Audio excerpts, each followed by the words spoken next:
Well, we start this hour as China called for all parties involved in peace talks in Washington to reach an agreement as soon as possible to end Russia's war in Ukraine.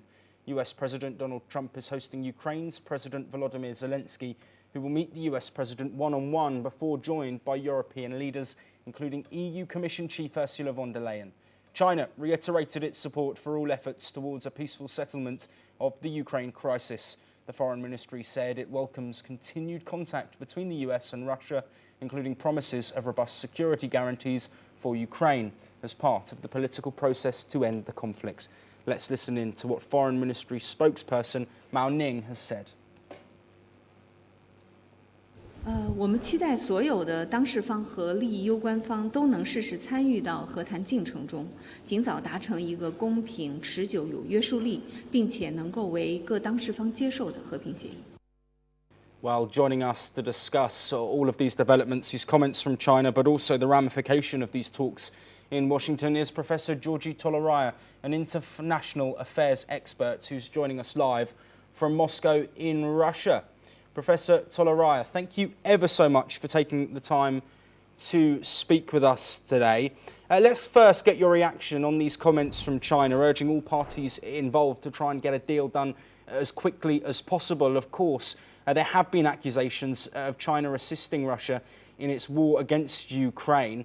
Do you think that China are neutral in this conflict?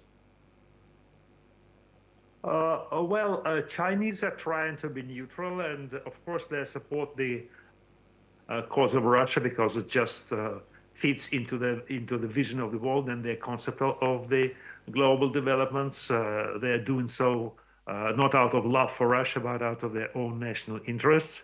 So we are thankful to the Chinese for well wishes, for these good wishes, for the peace process. But the peace process is at very start. It can be disrupted any moment, and much will depend, of course, on today's evening meeting in Washington between President Trump and Zelenskyy and the support group from Europe. It's hard to predict how it will go. I'm personally not very optimistic.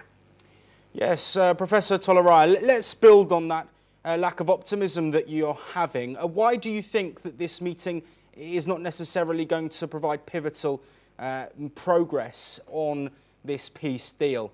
Do you think it's because Donald Trump has sided with Vladimir Putin? I don't think that because Donald Trump to have taken some sides. I think the situation is much more clear now. President Putin made some proposals, peace proposals, to President Trump in Alaska, and they, of course, reflect Russian national interest and Russian understanding of the situation. But the end of these suggestions is peace deal. While what we might hear today in Washington from Zelenskyy and the European leaders is war, continuing the war. So these two positions are very hard to find some compromise between them, and we don't know yet what was the exact contents of President Putin's proposals.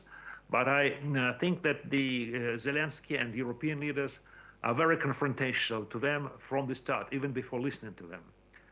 So that is why the lack of optimism on my part, because I really doubt if President Trump have vigor and power enough to persuade Zelenskyy and European leaders.